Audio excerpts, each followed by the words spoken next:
We're in the holiday season, which always causes us to reflect, and always worth reflecting on our mission, Zach. Our mission is to change how the entire United States thinks about drugs and addiction, because they've been thinking the wrong way for 100 years or so.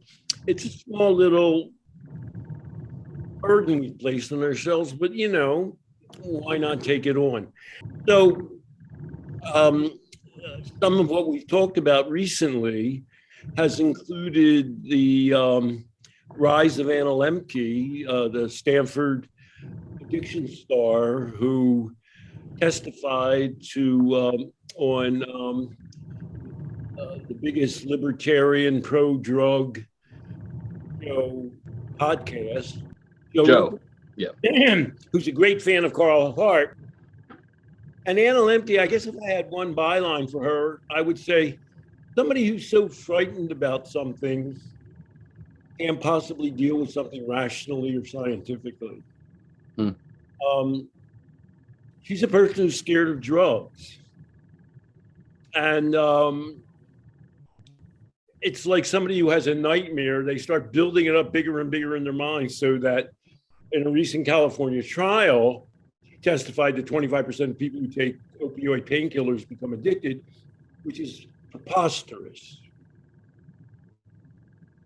The judge called BS on her, and she said, well, painkillers don't serve any useful function, even though it's actually written into law in California, and she's at Stanford, that a patient has a right to appropriate pain relief because it can enable them to function in their lives. And so she's a healthcare provider, and the addiction expert at Stanford is violating the law and her ethical concerns and the ethical concerns of medicine by constantly downgrading pain relief because she's afraid of painkillers. I don't know enough about her to know where that comes from. So those were the first two components. A California Superior Court decision ruled against for government bodies suing drug manufacturers on the typical claim, well, they misled doctors to prescribe too many medications. And the court said, well, that didn't happen. I mean, there are always pill mills. There have been that forever, where people just schlock out pills to get money. But ordinary doctors were not prescribing out of the ordinary. There were four pieces in the decision against the municipalities and counties. The other was specificity. In other words, they accused plaintiffs, the government body suing, of generalizing from West Virginia and Appalachia to Orange County, California. And the lawyer said, well, we wanted this, it was a California state case. If they wanted to sue us in California, they had to talk about drug use in California. And the last thing is causality. They brought in some economics expert who said, well, the data don't support the causality of prescribing practices leading to drug deaths. And just a quick version of that is, since 2014, drug painkiller prescriptions have been going down, so that they're almost half of what they were in 2014 currently. And drug deaths have more than doubled in that time period. So you don't have to go through an economic analysis to say, wait a second, this doesn't tie up. Reducing prescriptions is not having the effect of reducing deaths. In fact, they're expanding, they're growing. But in a strange way, nobody cares about that. Because sort of by the very definition, well, they're dying in West Virginia. What the hell do we care? We just have this belief that drugs make you addicted, and we dislike drugs, and that's what we're going to talk about. So when they got into a court of law, that all fell to pieces. So that's one side of the equation that we're trying to explain is drugs are a normal part of human experience. Painkillers have been used since infinity. Opiates have been known since the ancient Greeks and before that. And we're in a modern campaign to obliviate that and centuries old realization. And so we also have discussed that there was somebody has revisited, a journalist revisited the Vietnam research by Lee Robbins. And what did Lee Robbins find? If you took a bunch of soldiers who were normal, average people, brought them to Vietnam, addicted them to heroin, although a lot of them took heroin, only a minority became addicted. Of those who became addicted when they returned to the United States within 3 months, 95% of them had quit. Or even if they used the narcotic again, they weren't addicted. And Lemke has also commented on that in a separate thing called a Netflix series called The Pharmacist, where for her that surge in heroin use proves her crazed hypothesis that drugs make people addicted, even though, as you and I have written about in Filter, it proves the opposite. So there are people who have structured this belief system around themselves, and they, Anna Lemke is just a recent example of it, but you come to this determination, almost like a religious belief. It's almost like you're battling scripture, and, it's, in some ways it can be okay to question it, but not in depth. You're not supposed to not believe the thing. And she believes this so much that it all came crashing down on her. It's already crashing down on her in the periphery. Like you say, people are dying, and of the very causes she says. Let me just mention, at the end of April of this year, the deaths over the previous 12 months were 100,000, which is an all-time record. Yeah. And so you're sitting there saying, doesn't this discourage anybody from how we've been approaching it? But the answer is no. I'm sorry. And now it comes crashing down right in front of her face in law, where she's espousing the beliefs that she really believes them, she really believes that a quarter of people who take painkillers become addicted to them. I wonder if she got on television, would she just make that claim again? Yeah, right. That's exactly what I'm going for, right? Is that now this is happening right in front of her. Would she go on, right, as you say, in television and papers and journals and whatever, and continue to make that claim? And you wonder what the people at Stanford, is a bunch of brilliant medical people. I sent a copy of the article to the dean's office and said, maybe you want to look at this. I had written in Filter about how a recent court case declared the disease theory of opioid addiction. You take it, you become addicted. Bullshit. That wasn't in the title. So I mailed it to them, and what do they think? They probably think, oh, wow, she's getting so much publicity. She's quoted on Hulu and Netflix and Joe Rogan. But this wasn't such good publicity when the state of California said, well, everything she says is wrong. And by implication, it's harmful. Do they mind? So anyhow, one side of the equation is to say, drug use is sort of like everything else. And you and I, or I and you, I've been attacking this for 50 years. Archie Rotsky and I wrote about the Vietnam War experience and how it disproved the notions we had of addiction. And Love and Addiction was published in 1975. And now in 2021, they're writing articles. Nobody paid attention to that whole Vietnam thing. So there's another way to approach the idea that drugs are a normal part of human experience, and that is to portray that because it's real. And you and I have discussed Mayor of Easttown and Hacks, which are two programs on whatever, Netflix or whatever, HBO, where Maria of Easttown, what's her name? Mayor of Easttown, was a little self-conscious.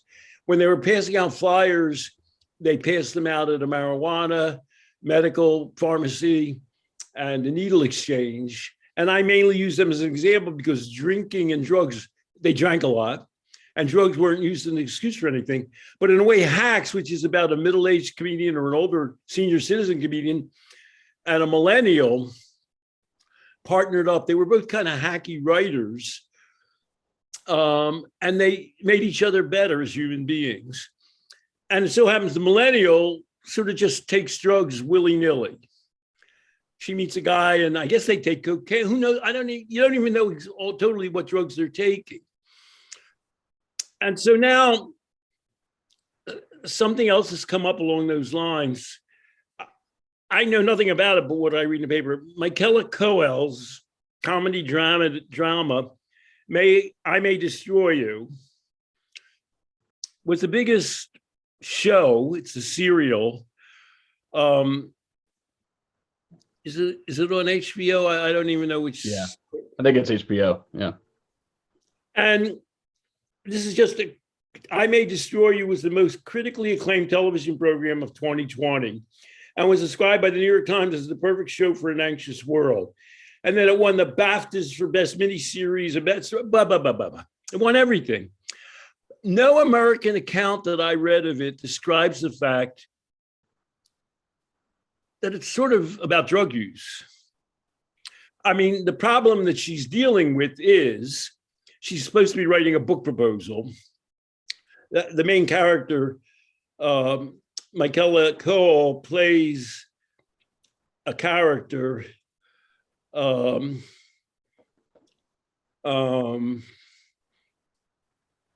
trying to find the character, Arabella.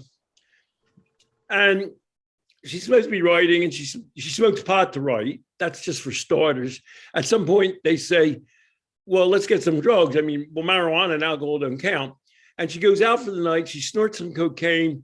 She ends up being sexually assaulted. Well, it's not, that might have been due to the drug, but somebody spiked her drink. And it's sort of a detective show figuring out why that happened. But why she was sexually assaulted is never portrayed as being due to the drug. And I've read nothing in American reviews of the show that talks about the ubiquitous drug use.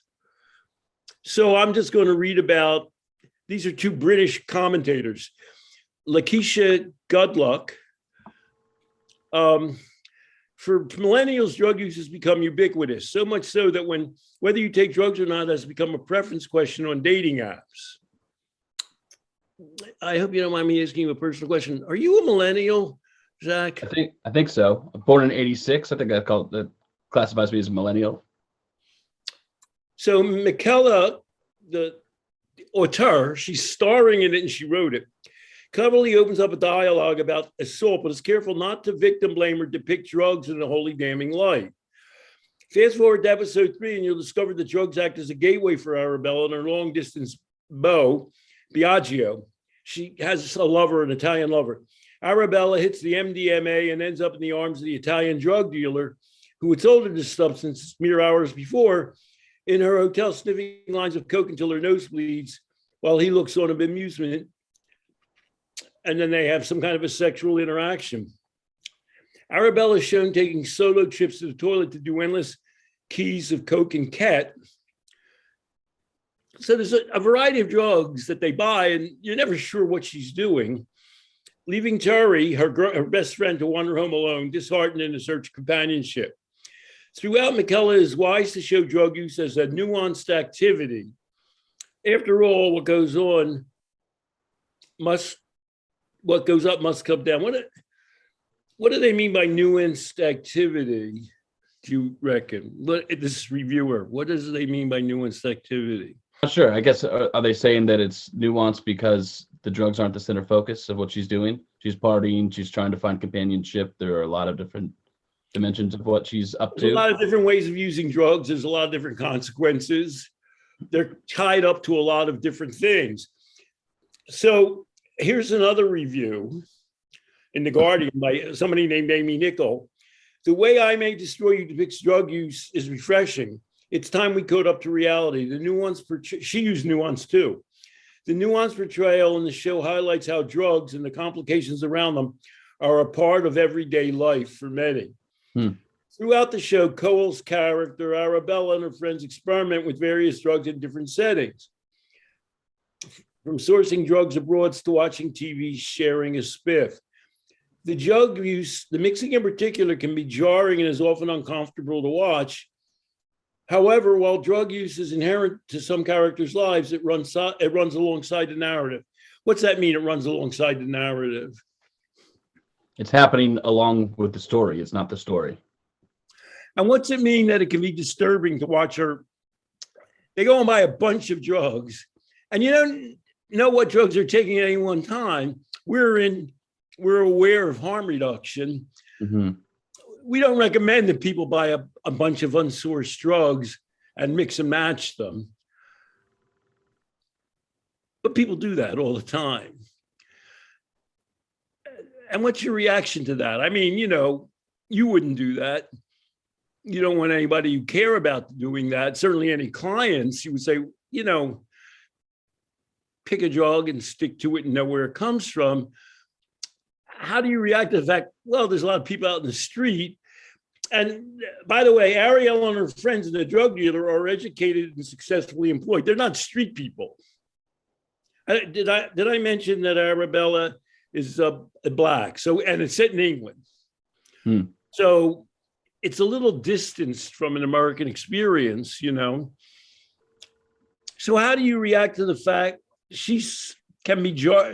their mixing in particular can be jarring and is often uncomfortable to watch?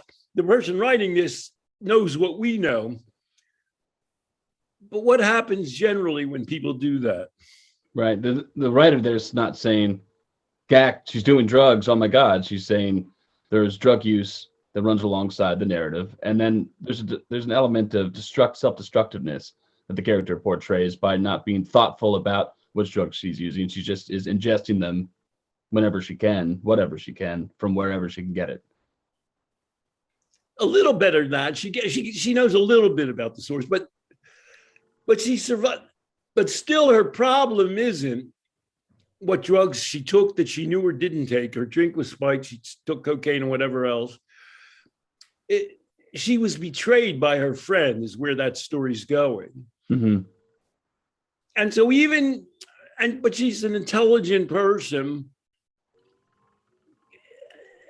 Even taking a modicum of safety precautions, it raises the risk of using drugs, and it's self-destructive, but it's generally okay.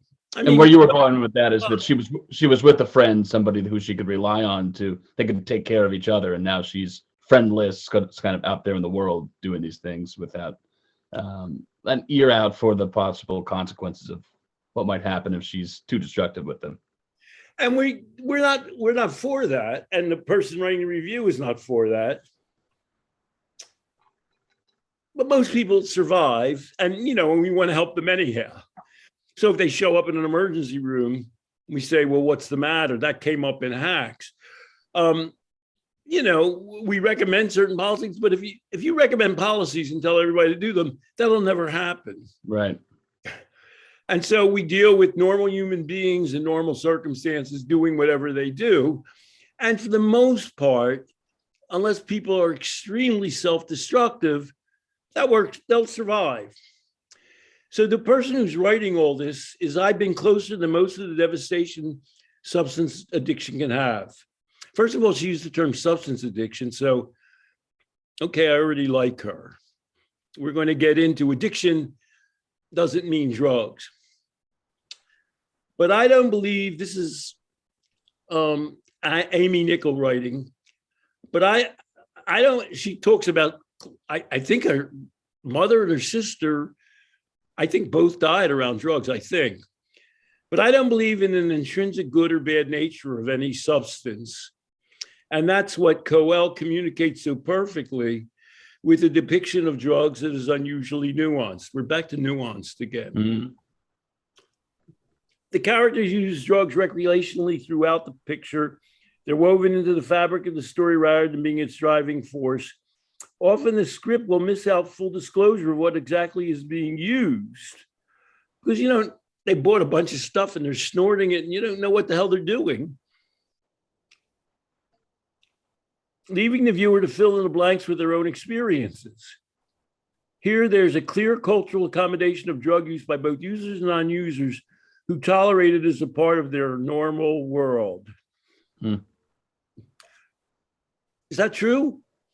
I mean, you're a millennial. You work with younger people. In your lifetime, you've hung out with drug users. Is what Amy Nichols saying true? But people take drugs. I mean, some people do it in privacy because they're medicating themselves. Some people do it as part of a nightlife. What tends to be true, though, is that there is a look back to, I was saying something about the disease model kind of being like a set of beliefs. It's like a religion and gospel, and it doesn't really need to make sense. You just need to repeat it and acknowledge it and accept it. And if you think of it like that, we're all sort of conditioned, us millennials, but I think a lot of people were conditioned as like it's almost like school was a Sunday school because we have DARE and people telling us not to do drugs. So there is, I think, a sense of that millennials have a nightlife that's separate from the rest of their lives. They're allowed to kind of these lectures, and they're still going out and taking drugs. Right. And they sort of believe the lectures, maybe. But what the heck? They still take the drugs anyhow, or something. Exactly it. It's almost like a strong cognitive dissonance between what they want to do to relax, to be around each other, to be social, and then sort of the business end of things where they go to work and meet with their families. So I think it is true. It's a very it's a ubiquitous part of millennial culture to be out, to be drinking, to be doing some drugs recreationally, or maybe lots of different drugs recreationally. And by and large, millennials who are out experiencing those things don't turn their heads and say, "What's going on here?" It's common enough, but then it doesn't really get talked. It's sort of a hush kind of a thing. You don't talk about it in your day-to-day life, or you're. So Amy Nichols is saying, "Well, thank God there's a television series that brings us out in the open. Now maybe we can deal with this." But I read all the different reviews. Nobody in America. I mean, the whole show is about drug use. She gets sexually assaulted using drugs in the first episode. And the third episode, they show her at the very beginning, she has an ambiguous relationship with an Italian boyfriend. They show her taking a ton of drugs with him, and he's a drug dealer. By the way, he abstains from drugs. It's all about drugs. But nobody mentions that in the reviews. It's almost as though, well, this is really a well-done show. It's accurate. It's nuanced. But for God's sake, we can't talk about drugs. Does anybody say that in the reviews? We can't talk about drugs? Or do people ignore the fact that there are drugs? Ignore it. It's sort of like you can imagine in a school setting, well, you can imagine a harm reduction approach to drugs in a school setting. You probably thought about this more than the average person, where you sort of say, well, look, we know a lot of you are taking drugs. Right. Let's talk about it. That's not going to happen. Because, ignoring that there are drugs in American reviews of the show tells me more than it telling me that people disapprove of the drug aspect of the show. It tells me that it's actually so normal that even the reviewers don't think much about it. If the reviewers are millennials, they've been to parties where people go into the bathroom, right, snort MDMA or cocaine, and they don't think anything about it. Why'd even mention it? You're saying it could be, yeah. So when I started out in this business, in my lifetime, I've been invited to some fairly prestigious places. There's a very famous Baltimore City Hospital group that did research you're not allowed to do anymore, where they would take street alcoholics, guys who just drank in the street, and they would bring them into the laboratory and they would say, if we'll give you as much as you want to drink, and you can sit in this little blank room, or you can come out in the living room with a bunch of other guys and watch television and have snacks, and they cut back their drinking. And they say, well, this isn't much of an experiment. It just shows, well, they're like regular people. Right. If you give them a fun enough alternative, they'll drink less. And they say, so this whole loss of control model makes no sense. So I lectured to them, and my lectures consisted of sort of making 2 columns. This is before I used PowerPoint or anything. How people use drugs in a wide variety of ways, including painkillers, including heroin, which is what the Vietnam story was about. And it depends on who they are and where they are. And that's 1 column. And then here's another column. We hear about drugs from the worst users. You know, when somebody dies, or when somebody's so addicted, it's unbelievable, and they throw all consideration to the wind, that's when we hear about them. And I said, but you know, there are people like that who behave that way in a lot of different areas of life. And so I want to switch now from talking about drugs. The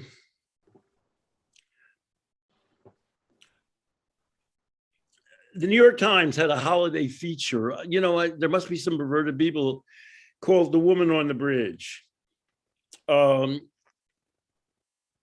It's not a happy story.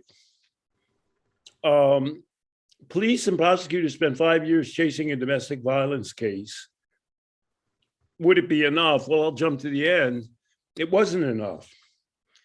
So at the article begins, dark was falling, but he could see, he being a cop, the woman inside was a car on a bridge, was shaking, and there were bruises and swelling around one eye, the traces of a broken eye socket. That, you know, that's not recreational sex when you have a broken eye socket. The woman looked out at him, her face tear-streaked. She told him she was trying to get away from her boyfriend. He had threatened to kill her, she said. He had assaulted her repeatedly over the course of a 4-year relationship, she said, once so badly that she went into a coma. So what's your reaction so far? So a cop meets a woman on a bridge, and he's a cop, and he's saying, for God's sake, what would your reaction be to meeting somebody like that woman? Too many of them to mention, to synthesize. I mean, do you mean what would my reaction be to why she might be in this mess? Right. I guess when you're dealing with a woman on a bridge, you can't get analytical. I mean, your business started, you were an interventionist, behavioral interventionist. You tended to be brought in emergencies. But then you expand your net because, you know, obviously you can see the same emergency every week. Yeah. You try to get to a place.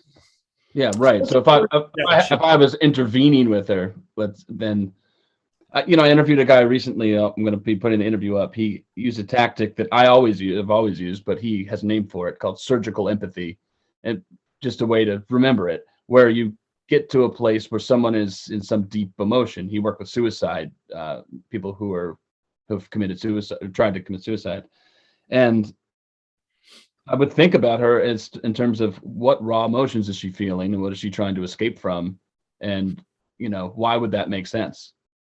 And then doing that usually gets people to be, like you say, you can't say, hey, you shouldn't be on this bridge, or why don't you get out of your relationship, or she's thought about that, and she's not up for 4 years she's been with the guy. Right. Previously, she was in the coma. So sometimes just being in it with somebody, like really seeing the world through their eyes and articulating that to the extent that they believe that you could see the world through their eyes, gets them to start thinking, feeling connected to another person. So that would be my reaction. It's part of a process because, right. And understanding them, in other words, what they're doing makes sense to them. Right. In other words, you can't say, oh, you're crazy, or why are you with that guy? So they give a little background. By the time she was 38, she had 3 daughters, each of them with corn silk blonde hair, each named for a character in a movie. She may take movies too seriously. I've had clients like that.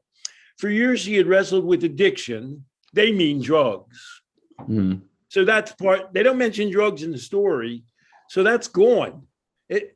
My best, she's quit drugs, but she hasn't quit addiction. Rising before dawn at times to make her way to a methadone clinic, and she had been in 2 abusive relationships spanning nearly half her life. So she has drug addiction and beating up boyfriend experience. She's given up drugs, but she's not giving up being beat up by boyfriends. So now if I'm giving my lecture, I'm saying, drugs, people quit drugs all the time. Did anybody here ever quit smoking? Giving up abusive relationships is harder. And how do I know that? Well, this is going to be, her experience hadn't given her much confidence the police could help, said her daughter, Savannah Stone, 20, who recalled in one of her mother's previous relationships seeing at least 7 restraining orders. I'm not pro-police, but over the days that follow, I think her main mentality was, if I call the police, they're not going to do anything. But over the days that followed, Mr. Dion was released on bail. He's the guy who beat her. Mrs. Neal sent a handwritten letter asking prosecutors to drop the charges, and 3 of the charges were dismissed. Mr. Dion pleaded guilty to choking charge and paid a $245 fine, and they were together again. You mentioned experiments done at a Baltimore City hospital, and they were taking people who were drinking destructively on the streets and bringing them to a place where you got 2 options. You can drink as much as you want here. You can socialize here without drinking, and they chose the social aspect. People get beyond drugs, like you were just saying this, but people get beyond drugs all the time. Usually that includes an involvement with other people that makes themselves and the other people important, and you kind of work together and live together in the sense of community or relationship. When you're in the relationship and the other party of your relationship is your everything. I mean, she's so, this person who is assaulting her is so part of the warp and the woof of her life. Even though he's beating her, she has kids with him. She's with him. I don't think she had kids with him. She had 3 kids with other guys, I think. I don't know this, but I would imagine that there's some sense of also stability despite the abusiveness. So to leave all of that is worrisome enough. How do you even build a new life? What does that look like? And it sounds like she's also concerned that how would she stay safe if she were to do the ultimate thing that would piss this person off and try to cut things off? Who knows? Maybe the guy's going to kill her. And she doesn't imagine that just saying to the police, hey, I'm being assaulted, is going to, give her sanctuary from anything bad that's happening. So it's a combination of she's kind of that's her life and her fear. And so the question is, this story doesn't have a happy ending. And I'm going to throw to you, I'm throwing it to you all online. Is there any way to imagine a different ending? And this cop took her to a safe house in a different state. They didn't have a bed for her, so he personally paid for a room in a motel. And I think he bought her shoes and food. The cop's trying to be a human being, but this is going back to the last time he beat her up or she had a coma, and the cops are trying to prosecute her, and there's a DA. She wrote a letter saying, oh, I don't want you to prosecute him. So now, tentatively, Mrs. Neal is trying to start a new life separate from Mr. Dion. The guy's taken her, I think, to another state. Staff members of the shelter documented this process meticulously, police records show. She filled out forms for victims' compensation. She arranged a visit with her oldest daughter, Justice Stone. She named her daughter Justice, She looked at an apartment, a place where she could live alone. She wasn't crazy about the carpeting. She kept looking. The people, the social worker type people say, well, she has to get a new life. And so she meets another woman named Ashley Lasante, another housekeeper, liked her right away. She was goofy and fun. Once the supervisor walked in to find Mrs. Neal jumping on one of the beds, and Mrs. Neal explained deadpan that she had seen a dust bunny on the overhead fan and was trying to clean it. She trusted me, Mrs. Lasante said. Maybe she realized I was a little broken too. They interviewed Mrs. Lasante for this article. Mrs. Lasante is still alive. So the worst outcome hasn't occurred for her. On June 7th, Mrs. Neal did not return home to the shelter. So they're helping her to form a new life. The news alarmed Mrs. Burns, who's probably, I don't know, the DA or who knows, the shelter. I mean, people are trying to do the right thing. She knew by then that Mr. Dion had served a 41-month jail sentence for criminal vehicular homicide and the death of his previous girlfriend. And she knew he had pleaded guilty to obstructing the breathing in the 2014 case involving Mrs. Neal. Domestic violence experts view choking as a predictor of mounting danger. I definitely remember going, are we going to find her body? June 8th, Mrs. Neal walked into Berlick's police station to report that she was safe. So Mrs. Neal has left the shelter and she's going to the police station and she said, I'm okay. But she's back with her boyfriend, Mr. Dion. Sergeant Ronald Lund, who took the report, suspected that Mrs. Neal was lying, but said that short of assigning a squad car to follow her, there was not much they could do. I mean, the problem with all addictions, of course, is it's self-initiated behavior, and you can try and lock people up. Officers swung by Mr. Dion's trailer for bail checks, but found no one there. Their hands were tied. Quote, it's very frustrating because we do understand the cycle of domestic violence. And love makes people do crazy things, Sergeant Lund said. So Love and Addiction is a book about how some people call this behavior love, but that's actually an addiction. He added, Lund, there are families we still deal with that have been doing this dance for 20 years. The police are getting kind of poetical. Common sense is like, why do you stay with this person? At the end of the day, it's love and hope that they're going to change. Mrs. Neal continued to work her shifts at the Best Western. Now, though, it gets tragic. She begun to come in with new injuries, bruises on her face and arms, a bite mark, and once no shoes, explaining to one coworker that Mr. Dion had taken them to prevent her from leaving home. So they're back together. He's controlling her. And he controls her in the most primitive ways a human being can do, but by beating her. I don't know I don't want to put down cavemen, but I guess that's how they owned a woman. One night late in June, she called Mrs. Lasante. Mrs. Neal called her friend Lasante, sounding desperate. But as Mrs. Lasante scrambled to come pick her up, Mrs. Neal suddenly backed out and told her not to come. The next day, Mrs. Neal came into work with the front tooth knocked out. You could tell she was embarrassed with her hand over her mouth. She said, I was like, you know what, girl, you're beautiful. I don't think your teeth define you. She and Mr. Dion were fighting. He didn't want her to see her work friends. So now we're down to the essence of addiction. He's a crazed, controlling freak. He doesn't want her to have any other friends. I mean, he's beating her up because she has friends. What's that about? It's about he needs somebody like her. In Love and Addiction, we said, you shoot up heroin because you know exactly what you're going to get. It's totally predictable. It gives you the experience you want. All you have to do is get the drug and inject it. He wants something in that relationship gratifies him in a way he's too anxious to go out and try and get a real relationship or to conduct this relationship in a real way. And so he makes it as predictable and as controlled as a drug injection, which means, well, she can't see her family. Her father was actually tried to be supportive, or friends. So that's like heroin addiction. He didn't want her to see her work friends. Now, here's the difficult part.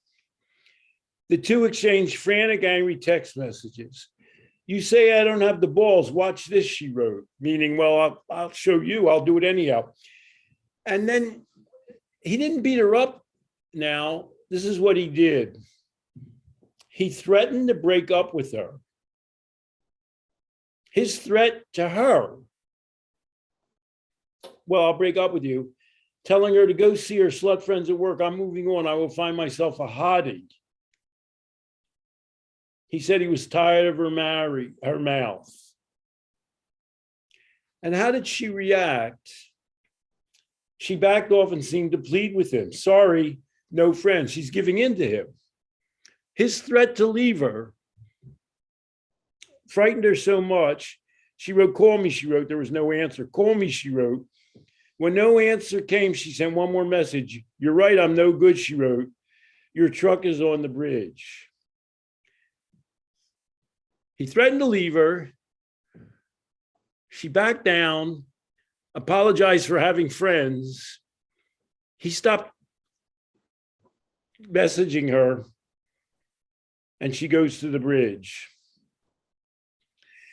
So we're back to another police officer who finds her in the water. Officer Sanford found himself compulsively reviewing the case in his mind, looking for some error. Like, what could the cops have done? At this point, I was at a loss, he said. I didn't know what else we could have done. Is this case soluble, Zach? If you were somehow involved in this case with the police and Mrs. Neal, I mean, she didn't die from drowning, but she was severely injured and she died in the hospital. I know you feel you don't reject any. Nobody can come to you and say, oh, I have a problem. And you say, oh, I'm not going to deal with that, or that's too hard for me. You don't have that response in your repertoire. Exactly. And you, first of all, you deal with school kids. You're not allowed to say, oh, forget you. That's your job. They're in the school. That's your job. How would you have approached this problem?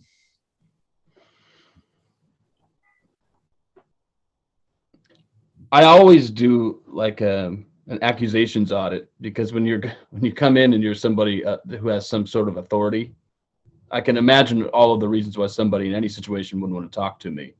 And I think you already asked me, well, what would I be thinking if I were that police officer?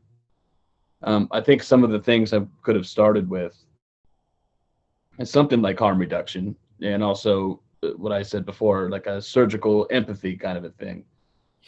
You know, you're beat up and nobody wants to be beat up. You're probably worried that I'm going to issue some sort of a mandate on you or pull you from a life that you want to preserve. You're probably don't have a good, an outstanding history with dealing with police or social workers, because despite their wanting to help you, they can't really understand, or you haven't been able to articulate what your deepest kinds of concerns are. And so I want to let you know that I'm not going to be boosterish that you do one thing or another. I'm certainly not going to make you do one thing or another, even if I think it's in your best interest. All I want for you is to be safe and to be happy. And if that means getting slightly safer and slightly happier, whatever that looks like to you, the least I could do is just be a person who can listen to you. So if there's anything, there is a term for that. It's motivational interviewing. Bill Miller uses it, and it comes from Buddhism. It's called radical empathy. Mm-hmm. So I might say, then I could assume that there's one thing that she could want, which is not to be in all of this alone, rattling these ideas, competing for her attention in her own head, and never being able to speak it into existence among people she can trust. So what I might offer is to set up a situation where there is somebody or some buddies that she can talk to about this with no worry of secondary consequences that are not in her control. You might draw them into the discussion, or that other person? Or set up a more long-term ability to discuss things. Like, we're never going to, you didn't do anything wrong by being beaten up, so you're never going to get into trouble. If you don't want to prosecute someone who's beating you up, we're not going to get them into trouble. We just want you to be safe and happy. So if you if you ever think of a way that we can help you adjust your situation so that we don't have to pull you from your normal life, but you could be safer and or happier, you can let us know. And if that's a harm reduction solution. Everybody wants her to leave him. She's not going to leave him. That's a radical solution. It's sort of like saying, oh, they're shooting up heroin. They'd probably be better not shooting up heroin one way and another. But they haven't stopped shooting up heroin. We're going to make that situation work better. The police officer already spoke that kind of wisdom in that article, except he did it retroactively, so it's not really heroic. So when you say after the fact, well, love that makes people do crazy things, you should know that going in. You can think, well, love makes people do crazy things. In other words, there's a possibility that she's not going to leave this guy. I'm not going to, I can make it easier for her to leave him if that's what she wants to do. I can make sure she knows I've got her back and will protect her to the extent I can if that's what she wants to do. But I should kind of assume that she's not going to leave him. So because she hasn't left him for years and he put her in a coma.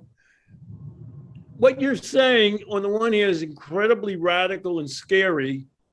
On the other hand, it's like common sense. A guy who fixes shoes would say, oh, you mean they haven't changed in 20 years? Well, they're going to keep doing that. Do you know anybody who works with like suicide prevention kind of things? People who do really good work in that? I'm sure you've met. So a guy told me, here's how we talked to a person one time. She had tried to take her life a few times, and this is the third time, and she was unsuccessful, but really wanted to. And there's nothing they could do for her at the hospital, and he's a psychiatrist and wanted to cut. So they said to clear her, someone's got to talk to her, so can you talk to her? And he said he was delirious. He'd been working for 24 hours, and he listened to everything she had to say, and he really believed, like, wow, if I were her, I might want to kill myself. And he responded, at first he thought he was going to get in trouble for this, but then he realizes this is kind of how you have to act. He said, let's call her Laura. Laura, I had no idea it was so bad. And I can understand why you might want to take your own life. If you did that, I would cry for you because you're of importance to me, but I would understand why you did it. I hope that you don't have to, but it's so nothing, no problem solving, no nothing, just understanding the situation that she's in. That's radical empathy, but that's now common practice in suicide prevention. Well, it is, and so a lot of guts. Let's remember, this woman ended up dead. Yes. So whatever they did, there has to be something better. I see. Yeah, I see. Somebody I can understand why you want to kill yourself is an improvement over what everything else they were trying.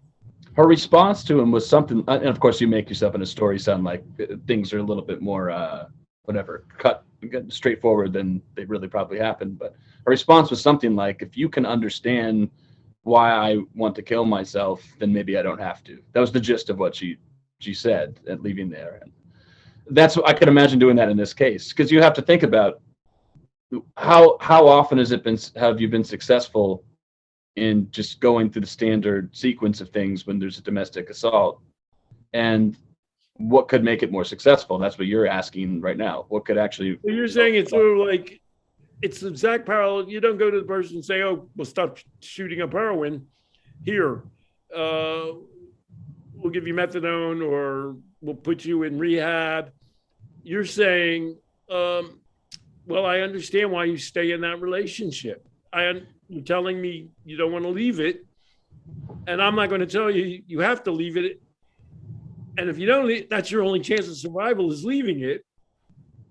And so she's dead. Therapists are worried to do harm reduction because they say, what if I put the idea in their head that it's okay to do drugs? Well, those people were doing drugs before they got to them. And so you're not putting the idea in their mind. You're not enabling anything except for a deeper conversation or thought. People who are checking in with a psychiatrist because they've had thoughts of suicide and have tried to commit suicide, you're not putting a thought in their head that, well, suicide's a way out. They already know suicide's a way out. And somebody in a domestic abusive relationship, you're not putting it in her head that she ought to stay with her spouse. She's already been doing that for 4 years. You're meeting her. I mean, this is the trope. You're meeting her exactly where she is. And then you can sort of try to climb out of the hole together, or not at all. But it's better than making her recoil from the help. And you have to have, and she might have died anyhow, but she did die this way. Mm-hmm. And we're not doing an experiment, so you could have been blamed for it. But you're saying this is the radical path you have to try to take as an alternative route to what, in her case, was suicide. In a way, she agreed. In a way, you're saying it's like she had taken all those dare messages in. Oh, I'm pathetic. I'm a worthless person. I can't leave this guy, even though he abuses me. Everybody's right. Well, I might as well kill myself is sort of the logical conclusion of that line of thinking.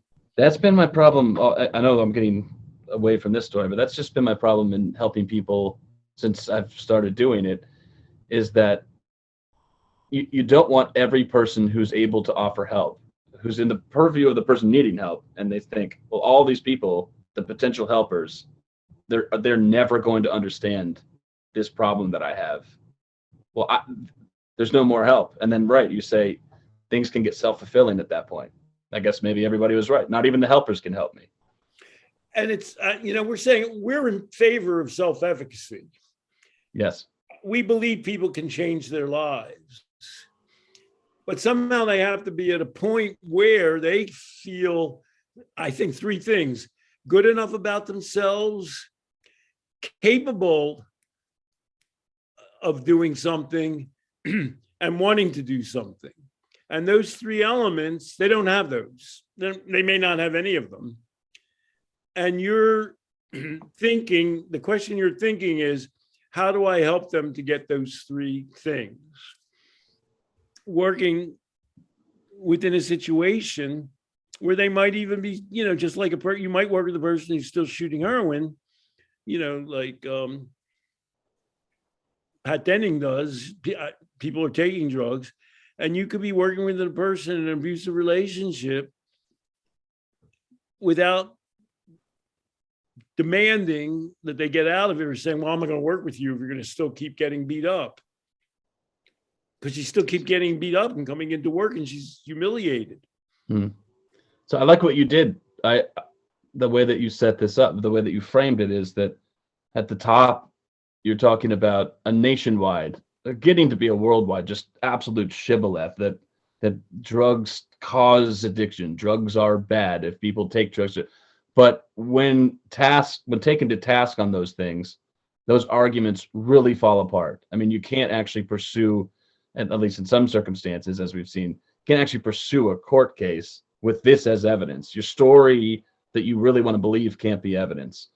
But okay, it didn't work in court, but it sort of works in the minds of Americans, that everyone believes this to greater or lesser degrees, these stories that are mythological. And you're saying a couple ways of attacking them. If our job is to help people put things in better perspective when it comes to drugs or addiction, well, on one hand, people take drugs, and just look at these shows. That on television. They'll show it on television. Doing it, they have problems doing it. We're not even saying they're doing it right or good. Right. But they are alive. The woman's Coel's trying to track down the person who sexually assaulted her and her friend who permitted it. She's living her life. She's working. She has friends. That's the train we're on. Which is good. And then again, we encounter people like that, people who will talk sensibly about what drugs really are. Like, drugs are just like anything else. But what people miss is a concept of, who am I talking to? But a concept of addiction, because people really do get into trouble, be it with drugs, relationships, anything else. Addiction's it's an experience, and people can go down the rabbit hole with it. And so at the same time as we need a recognition that people can take drugs and live normal lives, and they just do. It's just what happens. Look around you. We also need to think about, when it comes to the deepest problems people have, while they can't be drug focused, we can have a concept of what their lives might be like, so that we can generate solutions that are appropriate to those things, as is the case of this person in a abusive relationship that she can't seem to get out of. Well, we're coming to the end of our hour together this day. We haven't come up with any obvious answers, but we're talking about, as you summarized, it's not the thing that's causing the problem. It's how the person is relating to it.